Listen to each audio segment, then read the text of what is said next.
the call. Hare Krishna. Welcome to the call, Mataji.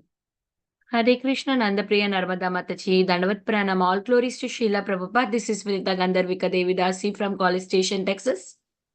Hare Krishna, Vinita Gandharvika Mataji, Dandavat Pranam. Please accept my beloved senses. All glories to Srila Prabhupada and Gurudev. Thank you very much, Mataji, for joining the call. Hare Krishna. Welcome to the call, Mataji. Hare Krishna, Ananda Priya, Devidasi Mataji. Please accept my humble obeisances unto you and all the devotees. All glories to Srila Prabhupada and Guru Maharaj. This is Ekaradika Lila Devidasi from Iowa.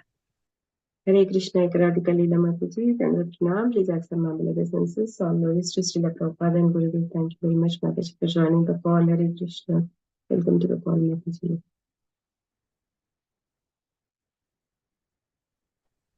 Hare Krishna, Priya Narmada Mataji. Please accept my humble obeisances.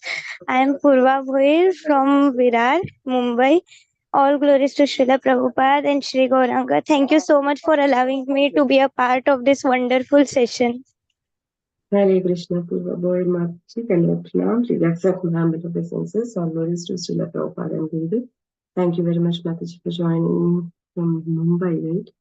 Is this your first time, Mataji, joining the call? Actually, this is my second time. Second time. Hari Bol. Welcome to the call, Mataji. Hare Krishna. Thank you so much, Mataji. Hare Krishna. Hare Krishna. Hare Krishna Mataji, please accept my humble obeisances. All glories to Srila Prabhupada and Shri Guru and Gauranga and all the assembled devotees. This is Yashamati Priya Devidasi from Chicago. Hare Krishna, Yashamati Priya Mataji. Please accept my humble obeisances. All glories to Srila Prabhupada and Gurudev. Thank you very much, Mataji, for joining the call. Hare Krishna. Welcome to the call, Hare Mataji. Krishna.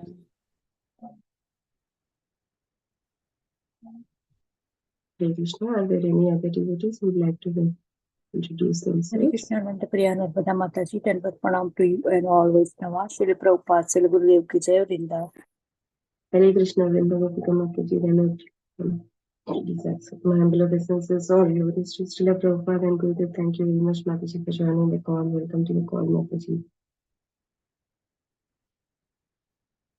Hare Krishna, Nandapriya Narmada Mataji. Please accept my humble obeisances. All glories to Srila Prabhupada and all the assembled devotees. This is Indulekha Karna Devidasi from Lincoln.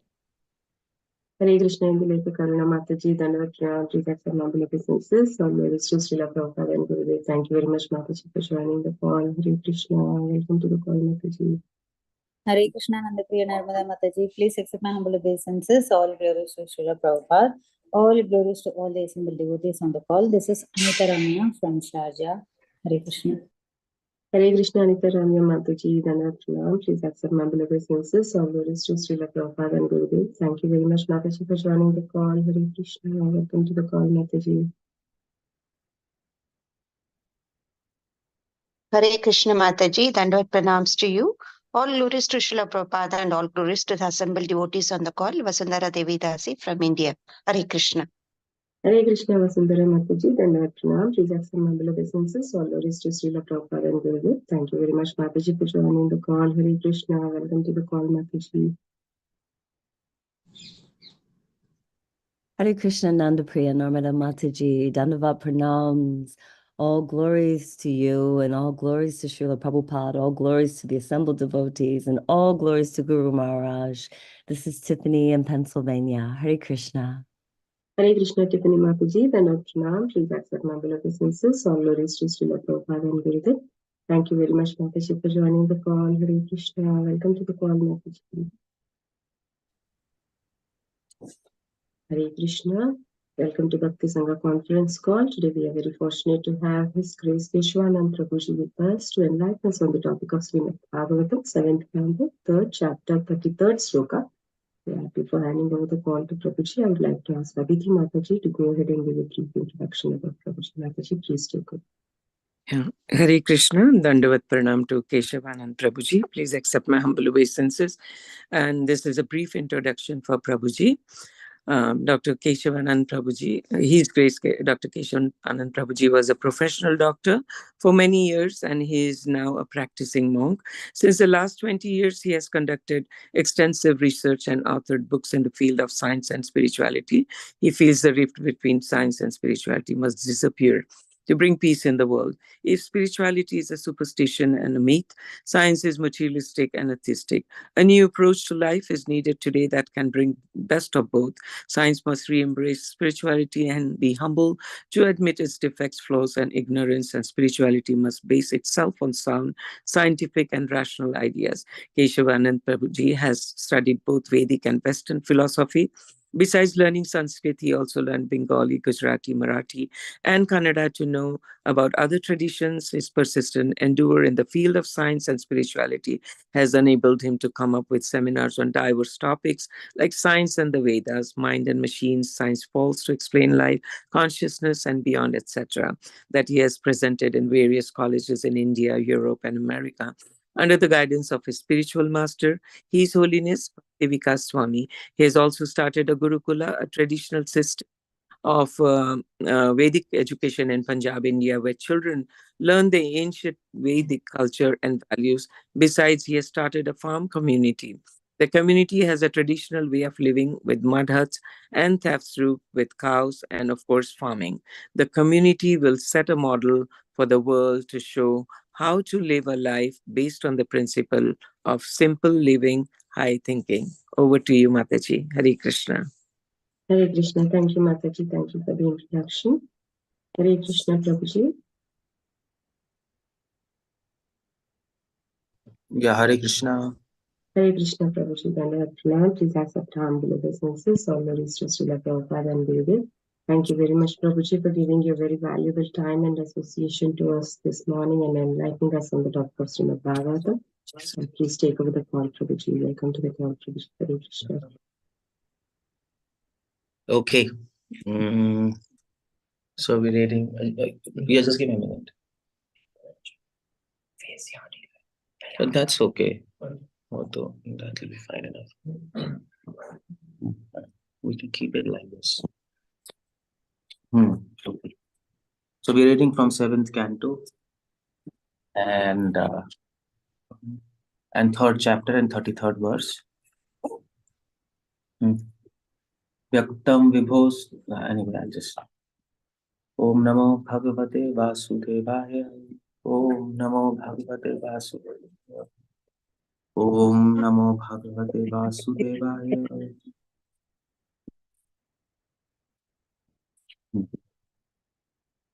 So we are reading 7.333. Vyaktam vibho sthulamidam shariram yenendriya prana manogunam stvam bhungshe sthito dhamni parameshthaye avyakta atma purushah puranaha.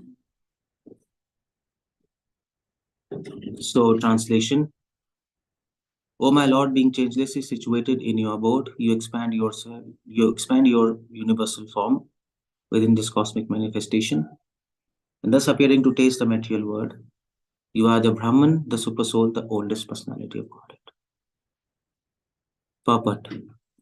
It is said that absolute truth appears in three, namely impersonal Brahma, Lokaya, Supersoul, ultimately Supreme Personality of Godhead, Krishna. Cosmic manifestation is the gross material body of Supreme Personality of Godhead, who enjoys a taste of material mellows by expanding his part and parcels, living entities who are qualitatively one with him. Supreme Personality of Godhead, however, is situated in Vaikuntha planets where he enjoys the spiritual mellows.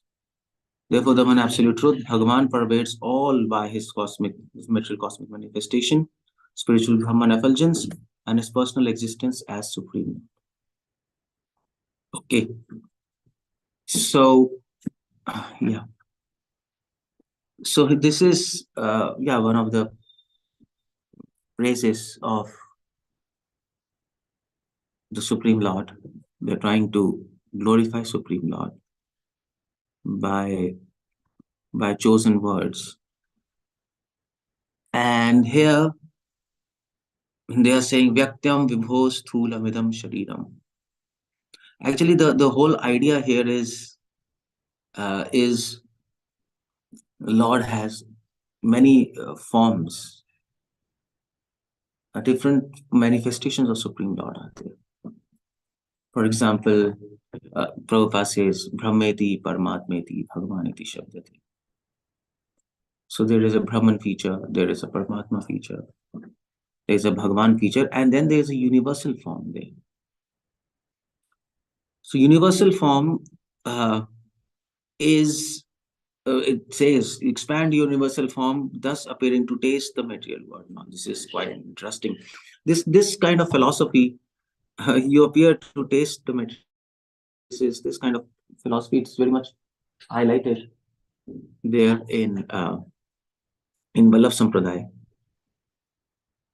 And Vallabh Sampradaya says, you can just come here.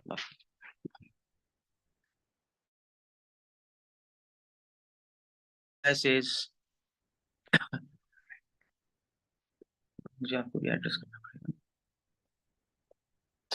and Vallabh Sampradaya says that actually the whole material world is created to give enjoyment to Lord Krishna. In fact, Srila Prabhupada even writes here, Srila Prabhupada writes, who enjoys a taste of material mellows by expanding his part and parcel living entities who are qualitatively one with him. Who enjoys a taste of material mellows, Srila Prabhupada says. Now, generally we understand that Bhoktaram Yagyatapsam Sarvaloka Maheshwaram. Krishna enjoys not just material mellows, Krishna enjoys the spiritual mellows. That's how we understand things, isn't it?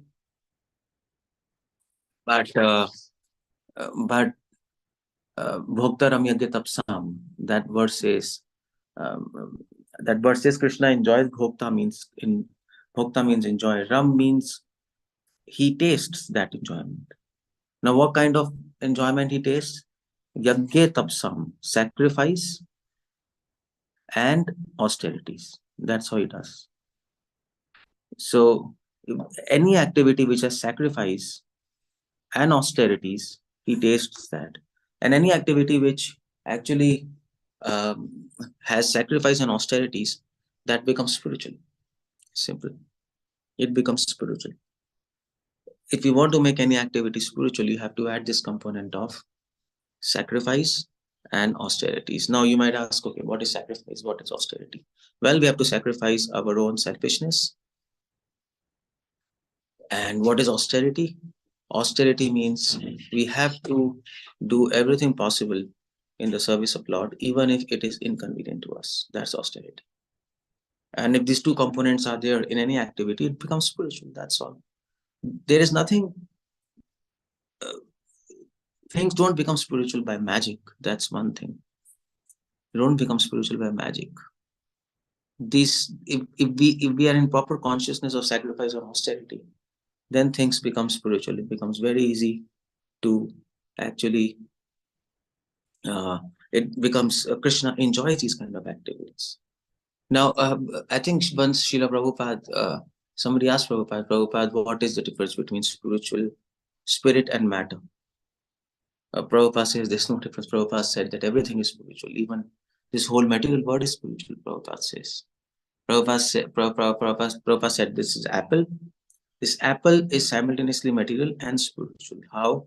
If this apple is engaged in service of Krishna, then it's spiritual. If it's not engaged in service of Krishna, it's material. Prabhupada said that. But of course, we understand that this kind of definition is a functional definition. In itself, apple has a material component to it. Earth, water, air, fire, ether. If you take an apple from spiritual world, it will not be having earth, water, fire, air, ether. It will be completely made of spirit. So substance-wise, morphologically wise, things are you can define spiritual and material, but Prabhupada said that if you define something spiritual and material by the substance, by the composition, that's not so important. The definition of spiritual and material should be functional. That's the whole idea. It should be functional. So that is why Srila Prabhupada writes here. That's why Srila Prabhupada writes here. He enjoys. Prabhupada writes 2 points. Cosmic manifestation is gross material body of Supreme Personality of Godhead, who enjoys the taste of material mellows by expanding in his part and parcels. Supreme Personality of Godhead, however, situated in Vaikuntha planet, where he enjoys spiritual mellows. You see? So Krishna, this is, if you go to Vallabh Sampradaya, this is a very prominent concept there. Krishna is the supreme enjoyer and he enjoys everything. Even this material world he makes, he creates for his enjoyment. That's what Vallabhacharya is. Now this concept is very different from our Gaudiya Vaishnava concept. But anyway, Srila Prabhupada mentions there in translation, in the purport. And we have to understand it. We have to understand it properly in a Gaudiya Vaishnava perspective. Now, Jiva Goswami explains this.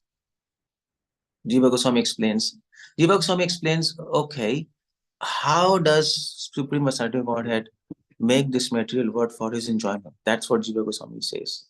Why do we say he makes this material world for his enjoyment?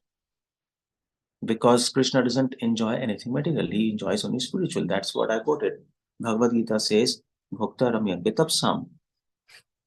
So then but Prabhupada mentions like that. So Jiva Goswami explains, okay, Krishna makes this material world for enjoyment. How? Because when living entities enter this material world, then what happens? When jivas enter this material world, then what happens is they are given a chance to go back to spiritual world by getting reformed in this material world.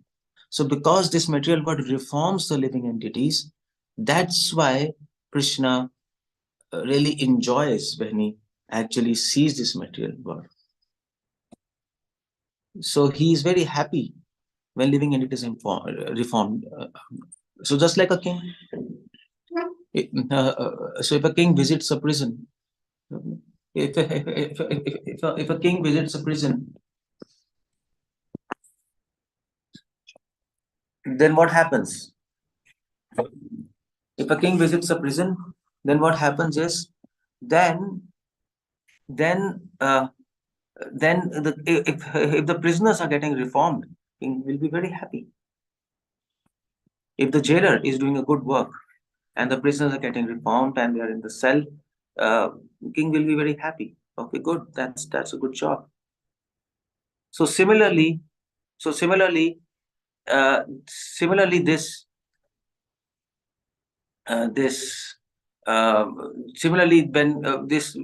God just leave it. So similarly, when God he creates this material world, which is almost like a prison. He is very happy. Why? Because he knows all the living entities which are corrupted, they will be reformed. That's how he enjoys this material world. God doesn't enjoy this material world directly because he doesn't have to do anything with living entities here because they are non-devotees. He maintains them just as a king maintains the prison, everything he does, but he doesn't really enjoy this material world because living entities are suffering here and they are not serving him. But on the other hand, he is happy that there is a system to reform corrupted living beings which are his part and parcel. In that sense, he enjoys this material. We have to understand this properly. At least a Gaudiya Vaishnava perspective says this. Jiva Goswami writes in Bhagavatam, why God creates this material world? Bhogartham, mokshartham. So God creates this material world. Why? Because he wants to give a facility for enjoyment for living entities, so that they can sustain themselves. At the same time, he wants them to understand the purpose of this material world is to understand the aim of life is liberation, to use the things of this material world in the service of God. That's what Jiva Goswami writes here. So that's how we can understand Srila Prabhupada's statement.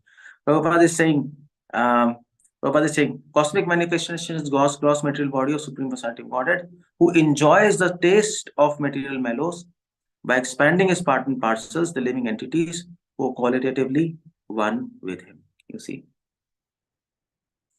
Otherwise, Srila Prabhupada has written in his purports, Krishna has nothing to do with this material world. Once one devotee asked Prabhupada, you said that this material world is like a stool. We should leave it and we should go to spiritual world. Then Srila Prabhupada said, yes, it is Krishna's stool. Prabhupada said, it is Krishna's stool. It belongs to Krishna. It's Krishna's stool. But just as nobody is concerned about their own stool, similarly, Krishna is not concerned about his own stool. He doesn't enjoy his own stool. We don't enjoy our stool. It's necessary to pass stool. Otherwise, you become sick. But you don't enjoy it, isn't it? So material world is necessary. It's required. But you don't really enjoy it. That's the whole idea there. So in that sense, we can say the Supreme Personality of Godhead enjoys the material mellows of living entities as part and parcel in this material. Now, another understanding here is, this is actually one understanding, how we can understand this statement. The statement is quite a bewildering statement, isn't it? Lord enjoys the material mellows. Nobody has written. Srila Rupa Goswami begins Bhakti Rasamrita Sindhu, and he writes, Krishna is enjoyer of all spiritual mellows. So in that sense, does it work? So this is how we can understand this statement. Another understanding of this statement is regarding enjoying material mellows. Another understanding is, in this material mellows, in this material world, whatever good things happen, Krishna enjoys that. Whatever religious activities happen, Krishna enjoys that. If somebody is practicing, he might not be a devotee, but if he's practicing charity, if he's practicing truthfulness, if he's practicing penance, Krishna enjoys it. That's the whole idea here. Krishna likes it, Krishna enjoys it. So that's how also we can understand it. Any religious activity, he hates it. Any religious activity, he enjoys it. So that's why Krishna says, was that Kamo Asmi? Was that? Yeah. So the verse goes, so Bhagavatam says, Dharma aviruddho Kamo Asmi. Krishna says, I am lust, but which is not opposed to religious principles. This is quite a statement, isn't it? So Krishna likes religion. Krishna has made system of karma yoga, which is basically based on religious activities. Karma yoga, which is based on practicing dharmic principles. Krishna likes it. So we can understand Krishna also enjoys material mellows, but which is according to religious principles. That's what Krishna says, Dharma viruddho kamosmi. So in this sense also we can understand this statement properly. How Krishna enjoys material mellows. So there are two ways how Krishna enjoys material mellows.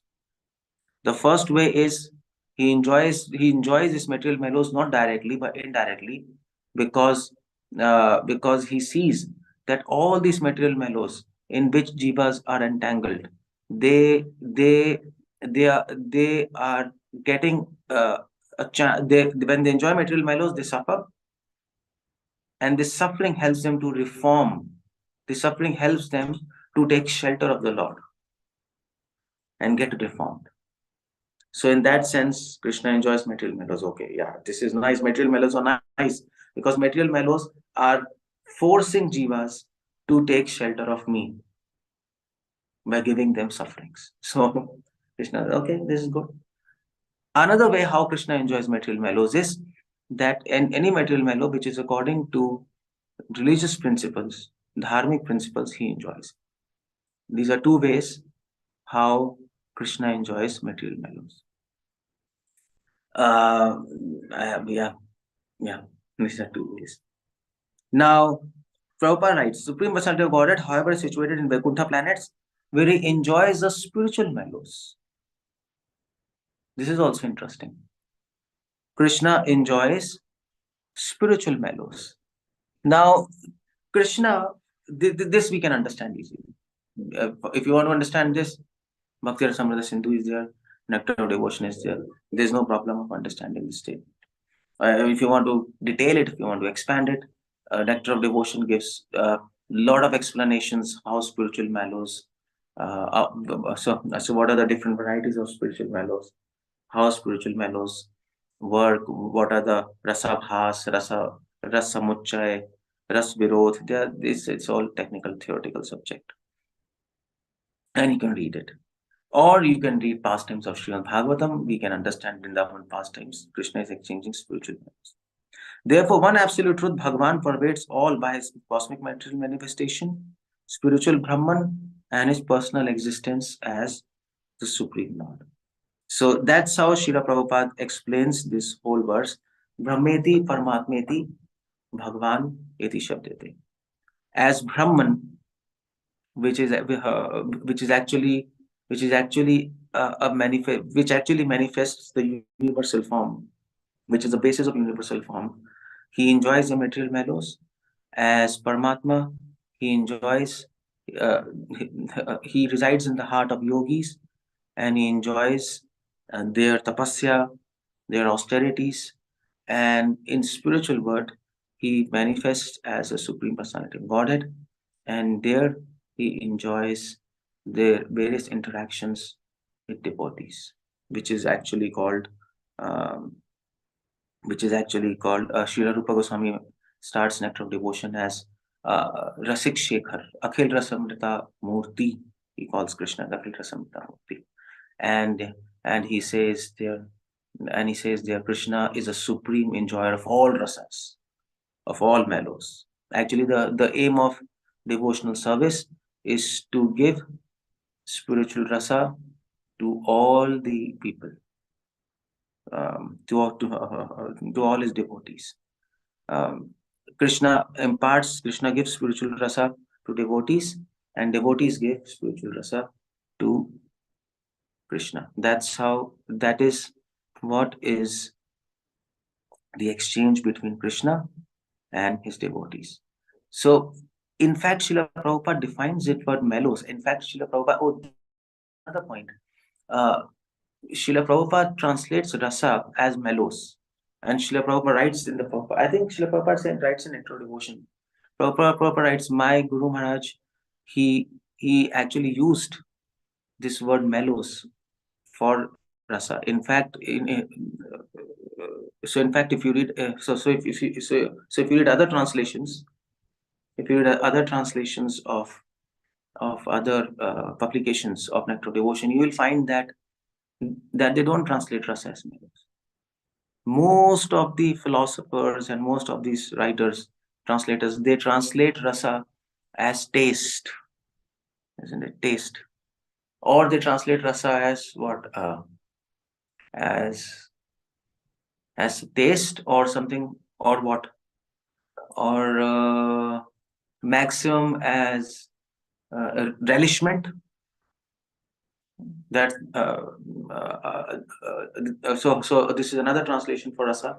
But flavor also. Some people translate. Ruchi? No. English I'm talking about. Oh. So flavor you can say. But Srila Prabhupada translates it as mellows, and mellows is a very different kind of word. Prabhupada says, my spiritual master Bhaktisiddhanta, he used this word mellows for rasa. Now, why he used this word mellows? Because mellow is a English word which carries a sense of exchange. Relishment doesn't carry the sense of exchange, or taste also. Taste and relishment can be from one side, but mellows is a word in English which actually gives a sense of exchange of rasa. And that's why Bhaktisiddhanta used this word melos. Melos also carries the sense of actually melting the heart with purity, melting the heart with absolute surrender, melting the heart with with with actually mamatva, melting the heart. Krishna is mine and I am Krishna's. That sense also melos carry. So melos is a deep word, and melo captures the entire understanding of rasa, and that is why he used this word melo. Now, uh, so that's why Srila Prabhupada says that Krishna, God in the Vaikuntha planets, he enjoys melos with his devotees. So devotees, the entire purpose of devotees is to give melos to Krishna, taste to Krishna. Entire purpose of Krishna in Vaikuntha is to give relishment or taste to his devotees, and that's why rasa is translated as melos. So that's why Srila Prabhupada uses all through his purpose, all through his works. Srila Prabhupada uses his word melos, spiritual melos, material melos. And we can see that is why Bhagwan concept is the highest concept. Brahmeti, Paramatmeti, Bhagwan iti shabdate. Bhagwan concept is the highest concept. We can understand that because in the Brahman concept, in Paramatma concept, there is no exchange.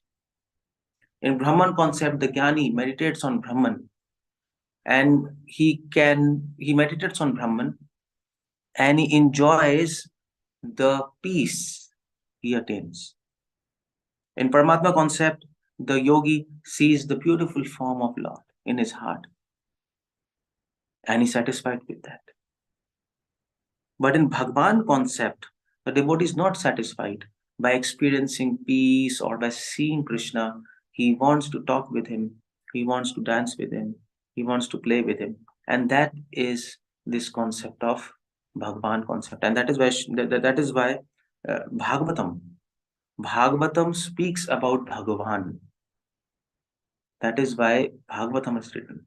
And that is why they say Brahmeti, Paramatmeti, Bhagwaniti Shabdate. Although all three manifestations of God are equal in one sense because they are manifestations of God. There is no up and down in God. There is no inferior and superior in God. Anything which belongs to God, that's equal. But at the same time, from a functional aspect, from ontological view, Bhagwan concept is the highest. Just like Srila Prabhupada says, we have 5 kind of rasas. Dase, Shant, Vatsalya, Sakhe, Madhure. We have 5 kind of rasas. Now these 5 kind of rasas are equal. You can't say Vatsalya is above than Madhure or Madhure is above than Dase. In one sense, they're equal because all of them are exchanges between God and his devotees, and every devotee is satisfied in that rasa. If they were not equal, then the devotee would not have been satisfied in the particular rasa. He will want to. So devotees in Dasaras would have been having a meeting. Okay, we have to do something. So we have to go. So we have to upgrade ourselves to Madhurya rasa. Something they would have been discussing. Vatsalya Ras devotees would have been frustrated. Oh, actually, we're stuck up in Vatsalya Ras. This Madhurya Ras is the highest. We have read in Bhagavatam, so we should actually go forward. This is all. This never happens. Why this never happens? Because all rasas are completely satisfying and spiritual. But at the same time, Madhurya Ras is the highest. We know. Madhurya Ras is the highest rasa. So similarly, Brahmeti, Paramatmeti, Bhagavan, this concept, this feature of law, all 3 features are actually equal, but at the same time, Bhagavan concept is the highest because Bhagavan concept gives the maximum association of Supreme. And so not only the maximum association, but Bhagavan concept. In Bhagwan concept, the devotee is very near to Supreme Lord, and the Jiva Goswami gives this example. Srila Prabhupada also gives. So just like if you go into a hill station, You're going to a hill station, then from far away, you see the hill. You see a hill from very far. Now, when you see a hill from far away, what happens? You see a hill, there are trees and there are rocks, but you can't see houses on the hill. It's just a plain hill from far off. This is Brahman concept. When you see God from very far, this is Brahman concept. But when you actually go near the hill, you can see there are houses. That is Paramatma concept. And when you enter the hill, you see there are people in the houses and there is a community and if so many things are going on. It's not a blank hill. So that is Bhagavan concept. So Bhagavan concept gives an opportunity to the devotee to actually interact with God. And that's a beautiful concept. And that is what Bhagavatam is trying to bring. Upanishads, they describe the Brahman concept and so most of the Upanishads, they describe Brahman concept and the Yoga Shastras, Hatha Yoga, Pradipika and Giranda Yoga, Shiva Samhita, they describe the Paramatma concept. And even some Upanishads, Yoga Upanishad is there, some Upanishads also talking about Paramatma concept. And Bhagavatam, specifically Bhagavatam is talking about Bhagavan concept. Specifically Bhagavatam. So we can understand by gradations, we can understand by gradations. I mean, say if you read Mayavadi translation of Brahmeti, Paramatmeti, Bhagavaneti, Shabdete, they actually misinterpret this verse. Their interpretation of this verse is actually gross misinterpretation because they say okay, Vyasdev have written Brahmeti, Paramatmeti, Bhagavaneti, Shabdete. So Brahmeti is a first, next is Paramatmeti, and the last is Bhagavan. They put it like this. That is why the topmost manifestation of God is Nirakar. And well then you might say, okay, fine, but Bhagavan concept is okay. Bhagavan concept is the last, and Brahman concept is the highest. But still, Bhagavan concept is more relishable because God is playing and talking with devotees. In Brahman concept, it's simply light, so he doesn't do all those things. So then, how can you say it's the highest? Then Mayavadis argue, no, Bhagavan concept is the lowest concept because all the devotees are talking and playing and doing everything with God. But at the same time,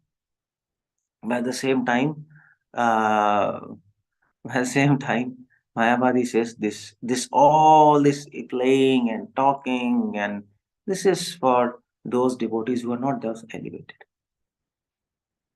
Because still those devotees, they want to talk, they want to play, some desires are there. So Krishna fulfills their desires by taking Bhagavan form.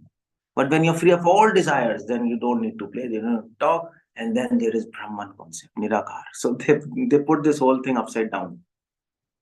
Brahmeti, Parma. So go to Mayavadi and if you quote this verse to convince them Bhagavan concept is the highest, they will not get convinced because they have their own kind of interpretation.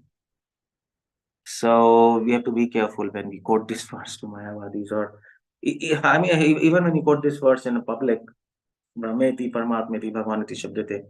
If you do quote this verse, then you have to really explain it properly, balance it out. If there is, so if the audience is scholarly, if most likely audiences are not scholarly, you can speak this verse and get away. But if there is some Mayavadi sannyasi sitting there, then there might be problem. But still, you can handle it. Srila Prabhupada never went in all these technicalities.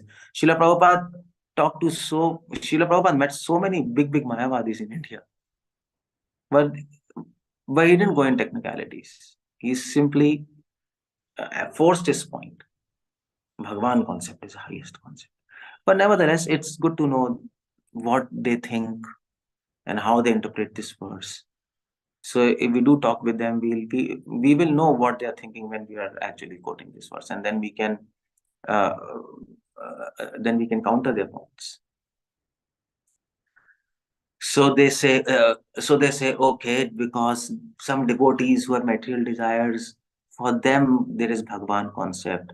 When they become completely free, then there is Brahman concept. But we can easily counter this because Sukadeva Goswami speaks one verse in Bhagavatam. Sukadeva Goswami says, "Aho bhagyam bhagyam nandakopa prachaukasam yan mit paramanandam purna brahma sanatanam."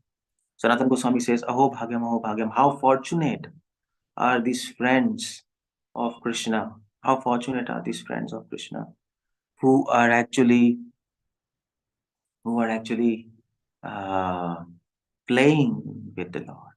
Now you see, Sukadeva Goswami is making the point. Well, you say devotees who have some material desires, for them Krishna is doing these pastimes to satisfy their material desires until unless they become pure. But this is a wrong logic, because you cannot get association of God until unless you are free of material desires. That's impossible. So then how do you explain this? Bhagavatam, there are so many verses. You can't even see the tip of the nails of Krishna, God. You can't even see the rays coming out of the toes of the nails, the nails of the toes of Krishna, until unless you are completely pure. That's impossible. You can't get in touch with God in any way if your heart is not pure. Then this kind of logic is baseless. Krishna is trying to fulfill material desires of devotees, and that's why that Bhagwan concept is there. It's actually a useless concept. So Bhagavatam says Pandavas, Narad Muni comes and tells to Pandavas that you're so fortunate that Krishna is your guru, he's your friend, he's your relative, and even great rishis and munis who are doing tapasya, they cannot get such good fortune. Then, so Mayavadis have actually understood everything wrong. According to Mayavadis, it's a useless interpretation. It doesn't make any sense. It actually contradicts the whole theme of spirituality. They are trying to say that you can get association of God even when you are in pure state. They're trying to say that, and that's a foolish proposal. So you can counteract their whole theory by actually using this argument against them. So this is all Brahmeti, Paramatmeti, Bhagavaniti Shabdate. Some philosophers, they say Brahman, Paramatma and Bhagavan, they are all equal. Some philosophers say that. Okay, nothing is up, nothing is down, they're all equal. You can choose. You can choose Brahman, you can choose Paramatma, you can choose Bhagavan. That's okay, you are good, I am good, so no fight. Some philosophers say that. But we don't agree with them. We don't agree with them. Bhagavatam is absolutely convinced, Bhagavatam is absolutely forcing this point, thrusting this point, that Bhagavan concept is the highest concept. There is no doubt in that. And the approach to all these aspects of God, Brahman, Paramatma, Bhagavan, the approach is very different. That's also one thing. Even if all three aspects are of God, Brahman, Paramatma, Bhagavan, the approach to all these things are very different. And that's how also we can understand, although they are aspects of God, but they are different because the approach is different. You approach Brahman concept through Jnana Yoga. You approach Paramatma concept through Hatha Yoga. And you approach Bhagavan concept through love, through Bhakti Yoga, through Prem. So if you say Brahman, Paramatma, Bhagavan concept are equal, there's no difference, then why the approach is different? Why the approach is different? That's another question. Why there are different processes for these three aspects of the Supreme Lord? There are different processes. That's how it goes. So we can understand. So we can understand by this whole purport and by this whole understanding. Srila Prabhupada is trying to bring these three concepts, Brahmeti, Paramatmeti, Bhagavan, in this purport. And Srila Prabhupada is trying to explain this. Srila Prabhupada has also brought another aspect of Lord, this cosmic manifestation, in this purport. So Krishna, he actually manifests in four aspects, not just three: Brahmeti, Paramatmeti, Bhagavan, and the cosmic manifestation, universal form. This is how Krishna manifests, and the way to approach all these four aspects is very different paths, very different way we have to understand, and then so that's how we can actually understand these three aspects of Supreme Lord, the whole understanding, the arguments and the controversies in this Brahmeti, Paramatmeti, Bhagavan Shakti. The Jiva Goswami has actually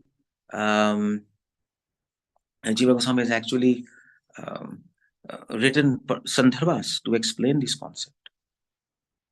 Paramatma Sandarbha is written to explain Paramatma concept. Bhagavat Sandarbha is written to explain Bhagavan concept. Tattva Sandarbha are written to explain Brahman concept. Like whole Jiva Goswami is dealing with all these concepts. But of course, Jiva Goswami is saying, fine, Brahman and Paramatma concept are not our subject matter as devotees. Our subject matter is Bhagavan concept. But Jiva Goswami has actually compared all these aspects of the Supreme Lord, and after comparing them, he has proven that Bhagavan concept is the highest. If you read Prabhupada quotes extensively from Jiva Goswami's Sandarbhas, and he proves that Bhagavan concept is the highest, and we have to actually approach Bhagavan concept with love, and we have to be convinced that that is the concept, that is the aspect we have to understand, we have to relish, and we have to make our lives perfect. That's how it goes. Another point I just want to end in the end, in Brahman concept and in Paramatma concept, there is little selfishness there. It's not completely pure. So I mean, just like Mayavadi says, Bhagavan concept is not completely pure. Brahman concept is pure. For according to us, well, we might say, well, it's upside down. Brahman Paramatma is not so pure aspect of the Supreme Lord. Bhagavan concept, that's the purest concept. Why? Because Brahman and Paramatma concept, we there is little selfishness, because the practitioners of Brahman and Paramatma concept, they are approaching God for peace. Brahman concept, peace; Paramatma concept, happiness. But Bhagavan concept is completely entirely different. We're not approaching God for peace and happiness. We are approaching God to give him happiness. It's very different. In fact, yogis and jnanis, for them, bhakti yoga, Bhagavan concept is very bewildering. They can't understand it. They can't make out anything of it. And that is why most of them, they say, oh, actually, this is not completely spiritual. It's something mundane, playing with God, talking with God. This is not a good idea. That's how it goes. Okay, so I think I'll end there. Srila Prabhupada ki jai. Anybody wants to ask anything on the phone? Hare Krishna, Prabhuji, Dhanavadams. Very nice class, Prabhuji, as usual. So initially you started that the Lord has created this world, but he is not enjoying by saying the example of the stool that we don't enjoy. So same way the Lord also will not enjoy.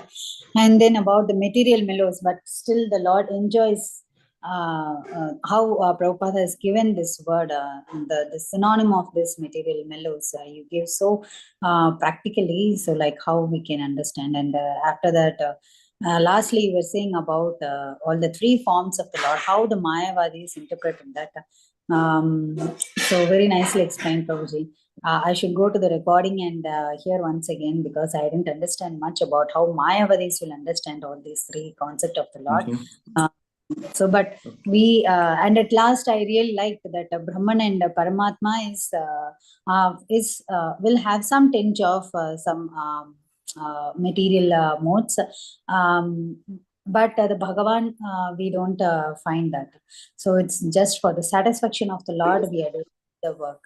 Thank you so much, Prabhuji, for such a wonderful class, and we can go to the questions, Prabhuji. Hare Krishna. Shukakar Krishna Prabhuji, please go ahead. Hare Krishna, Keshavanand Prabhu, wishing you a blissful Krishna conscious New Year. I seek your blessings. Prabhuji, actually, I want to know two questions. One is that Brahman Paramatmeti. Srila Prabhupada has made it very clear, no? The sun globe, sunlight, and sun god. So because of sun god only, the sun globe is we are seeing, and the light is coming from the room, is also the rays may come there. So definitely the Bhagwan is complete. Other things are not having everything. No, in Brahma Jyoti, they are missing the God concept. In the Paramatma also, they are missing that. So it's very clear that what we are doing, practicing Brahmati Bhagwan only the best, and that is the highest. In other things, incomplete, no, Prabhu. Can an impersonalist also go back to Godhead? It is very, very, very difficult, no, because Krishna himself says it's so tough in the 6th chapter that when Arjuna is telling it's so difficult to see the nose, keep the eyes half closed, don't sleep, don't wake up. So he said, ye sab nahi chalega. Then he says, no, then you come to bhakti. So I think in that there is no doubt that what we are doing, the best, east or west, Bhagavan is the best, nothing else. So that point, it's okay. But about this material world, spiritual world, this question has been haunting, and they've been asking questions, so many people, but I didn't have a very clear-cut answer. You said, no, that God has created. So my own brother from Dubai, he's also a chartered accountant. He was asking that in Prabhupada, so that we were all there, we had some envy, we came.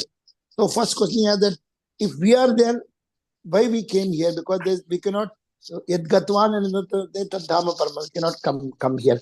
Then in some cases they told, time memorial we are here. We know from when, but both didn't say. So whether we started as an animal or somewhere animal, somewhere human being, ye bhav kyun aaya? When we are his energy, why this envy for Krishna has come, first of all, and all these anarthas has come only because of the 3 modes and also laga ke to hum log basma ho gaya abhi. So this nobody gives an answer. So baad mein dekha jayega. But Prabhupada also told, don't worry about how we are come. We gir jao, upar aa jao. So that question some people are not accepting so fast. So batao na that why we came, why that bad bhavna. Well, Srila Prabhupada said in one of his letters that in spiritual world even gopis can fall down. Prabhupada spiritual said world. Yeah. Prabhupada said even gopis can fall down, but they do not fall down because they have free will. So they can misuse their free will, but they don't misuse. Prabhupada says that. So even in spiritual world, we have free will. Anytime you can fall down if you misuse your free will. But generally, there is always a possibility we can misuse, but we will not misuse because we have suffered a lot in the world. So we will not like to misuse it because we will remember everything, millions of lifetimes of sufferings. We will not misuse now. But we can, technically we can, because free will is free, isn't it? That's what is free will. And when you go to spiritual world, it's not that Krishna will make you robots and he will take your free will. Because even to love Krishna, you need free will. There is no question of love without free will. Without free will, there's no love. Without free will, it's all tyranny, it's all control. Prabhuji, free will, Krishna we love because we are relishing. Suppose Sankirtan hai, sab log hai. We are relishing. We are sitting in the Bhakti Sangha relishing. So that is, again, is it for the senses or is it for the Atma? What's that? Abhi, you told no that even for loving Krishna, you need free will. We have to use the free will in the right way. But now we have a taste, Bhakti Sangha. Oh, aaj Keshavanand to attend karna pada. Kuch bhi chodo, I have to come and attend. So that is because I am not selfish to get it here from the years and all. I know that my Atma is getting happy. In the sense, I am getting some transcendental happiness in this. So what I am asking is, you said no, to love Krishna also free will use karna padega. Then only we will be able to love Krishna. It is by the taste also we come, no? The taste abhi acha lagta hai. Abhi those who are eating non-veg, abhi usko non-veg ka pata hai, I cannot, the smell of the onion garlic. So like that higher taste has come. Only that higher taste gets slipped off in that illicit activity. It can come even for a sannyasi, because that is the thing which is the most dangerous. Prabhupada said that sex is the dangerous factor in the life. So what's the question? No, my question is, you said no, that even to love Krishna, it is only by using of the free will. So I'm asking is, when I'm always coming for the class, Bhakti Sangha, it is not free will. Now I'm coming only for the taste. I'm getting some peace of mind and So Atma. free will say to hai. It's due to free will, no? You're exercising your free will because you're getting taste. But we can also change by free will. We can say, okay, in this class there is taste, but there's another class going on which is more taste. I will choose that. Oh. There's always So that taste. means one thing I got clear now is that all were there only. वो misuse of free will करते करते इधर आ गया, we landed here. Yeah. और इधर आके और mistake करते करते नीचे भी गया, we become जानवर भी बन गया. That's true. But first time we got animal body because जो ज्यादा misuse किया, they became animal. जो थोड़ा थोड़ा किया, they became cow. Then they became human being. Like that. No, it is first time everybody becomes Brahma. Oh. Srila Prabhupada says, all of us have become Brahma, and then we go down gradually. Brahma and then Indra. Brahma. Then Brahma and then we, Satyaloka. Yeah, and then we go down gradually. Oh, so sad. But anyway, now hope that we should not misuse the free will. We should know that only Krishna can save. And when we know not to do, mean not to do. Finish. Okay. Thank you, Prabhu. Thank you. Hare Krishna. Thank you, Prabhuji. Thank you. Wonderful explanation for the free will. So I just got shocked when you said that even gopis also can fall down by misusing their free will. Like what to say about us? So it's really unimaginable that. Prabhu, in the heavenly planets, sorry, Mataji, the heavenly planets, is it more of, it is not going, more subtle desires, no? But gross ka un log misuse nahi karta na, because they know Krishna is the Supreme Lord, so they have a desire for enjoyment, but not at the gross. Is it more on the subtle, it is more subtle body? No, and gross is also there. Gandharvas, Kinnaras, they are enjoying with Apsaras, isn't it? Nal Kuber, Mani, they're enjoying with females, so it's, everything is there. But they are all devotees, no? No, but they enjoy in some etiquettes, That is when Narad Muni cursed, Narad Muni said, okay, you enjoy, but have some etiquettes. Like that. Okay, there is some agreement that they should sign, Prabhuji, for enjoyment also. Yeah. Okay. Thank you, Prabhuji. Shivakar Krishna, Prabhuji. Thank you. Hare Krishna, Prabhuji, Dandavat Pranam. Beautiful class and so many flavors in your class today. When we were talking about the rasa, it's a sense, you said it's a sense of melting the heart. But there is a variety, like when you explain. So, jab mauka milta hai, hum dubki lagate. We want to go to different classes to enjoy those rasas. And then you spoke about the Bhagwan concept. Then you spoke about the Bhagwan concept, that when once you're free from the materialistic life, then your heart is pure, and then you start interacting with Bhagwan. Is that possible? I'm so kind of confused that even sometimes pure devotees, they can get bewildered at times. How do we realize that we are free from all the materialistic, mayavadi, un cheezon se mukt ho gaye? How can we realize that? Well, all these misconceptions are there in our subconscious mind somewhere, and that's why we are stuck up here. But I think gradually, when we become pure, Krishna will give us confirmation that we are free of all the misconceptions. Because knowledge and cognition comes together. Just like when we become hungry, we understand we are hungry, isn't it? It's not nobody else have to give confirmation. So that confirmation comes with the knowledge of hunger.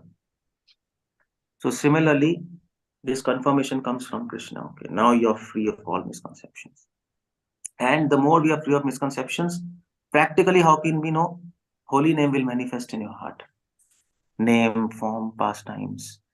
It will start manifesting, and that's how we will know we are free of misconception.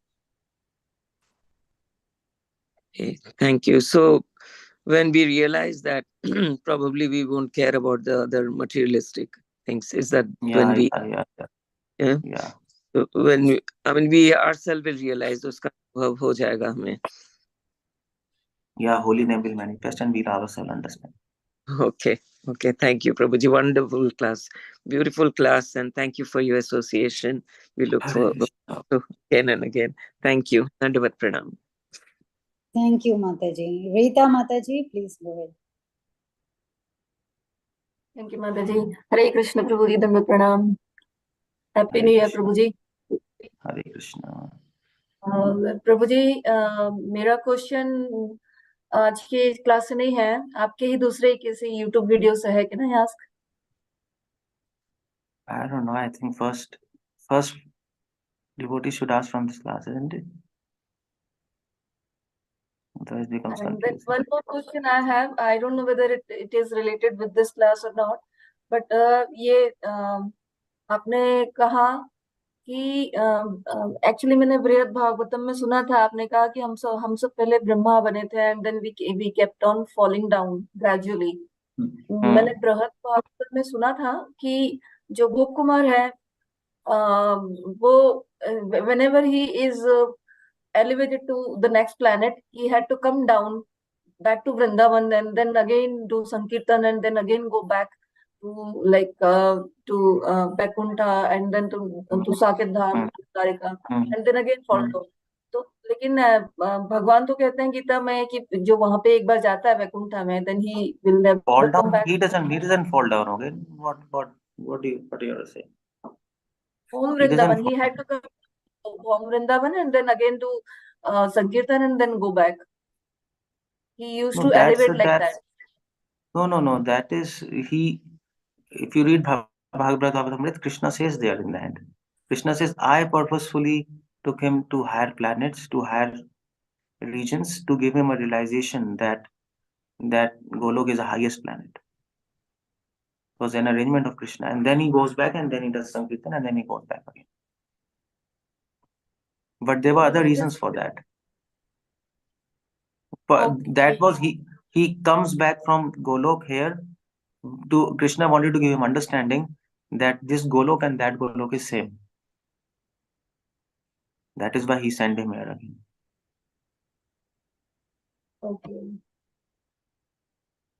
Okay, Prabhuji. I have that question to ask, so I'll ask later whenever I'm uploaded. Thank you, Mataji. Ramesh Prabhuji. Hare Krishna, Prabhu. Hare Krishna. Prabhu, I've only been practicing for 1 year, so this question might come off as a bit strange. But my question was, you mentioned how Mayavadis, they take this Brahmaveti, Paramatmeti first, and they mistranslate it. So is it not true that every verse that we provide, they're going to mistranslate? And if so, how do we turn their hard hearts into soft hearts so that they can understand the rasa of the poem? Well, we have to be first ourselves understand the books of Srila Prabhupada, and then we will be able to convey the knowledge properly, and we'll be able to help them convert.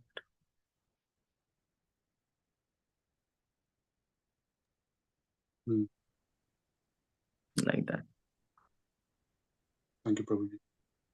Yeah. Shivakumar Prabhuji. Hare Krishna. Mataji, thank you. Hare Krishna, Prabhu, and thanks, Prabhu. Prabhu, one question I had this on the three forms, Prabhu, three features. When our understanding is it's the same Lord who is just realized in three different features, Prabhu, how do we understand that when the Gyanis, when they move from the material realm to the spiritual realm, there is still difference in their destination, while our understanding is all three features are non-dual, Prabhu? Well, that's what the whole lecture was. They are non-dual, but At the same time, there's a difference, isn't it? Non-dual doesn't means Brahmati Paramatmiki Bhavan Shakti Padintya Tattva is Tattvam Jnanam Advayam. Advayam doesn't means that they are same. Advayam is not Advait. Advait means one. Advayam means which has no parallel. So Brahman, Paramatma and Bhagavan concept has no parallel in this material world. That's what they are trying to say. No material conception can compare to these three forms of God because it's completely spiritual. That's all. But they are not saying that they are Advait, that they are all one. That's not what the. Okay.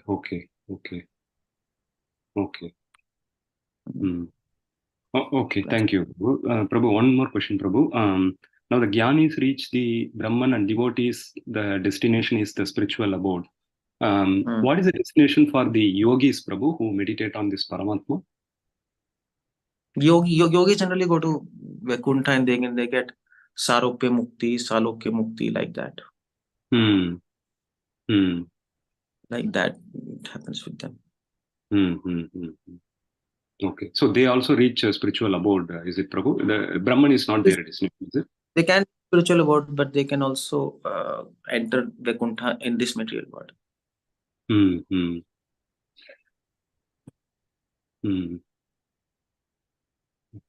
Thank you. Hare Krishna. Thank you, Prabhuji. Purva Bhoir Mataji. Hare Krishna Prabhuji, please accept my humble obeisances.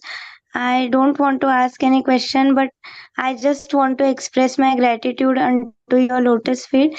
From past many months, I have been hearing to your lectures, and they are really motivating on the path of devotion towards Lord. And I really pray to the Lord from core of my heart that may you always stay serving Lord with such selfless service, and may you keep on motivating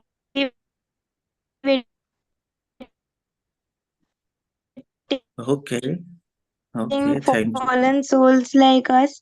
Prabhuji, please bless me so that Hare Krishna. Hare Krishna. Thank you so much, Mataji. I could see that hand raise are there again, Prabhuji. So those who have asked questions, but we have some chat questions also. We can go to the chat questions. Yeah. And then we can come here. Yeah. But so, you know what?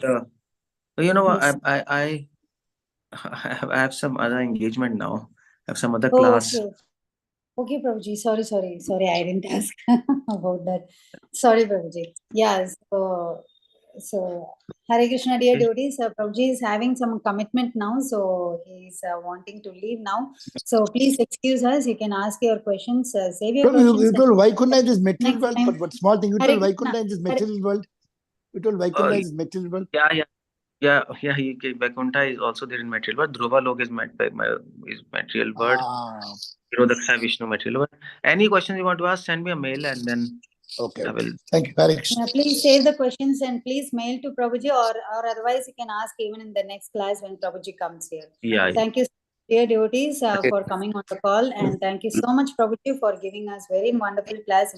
Very nice Q&A session also. We can end the call here, Prabhuji, with your permission. I would like to offer obeisances to you and all the Vaishnavas assembled on the call. Patitanam pavanebhyo Vaishnavebhyo namo namaha.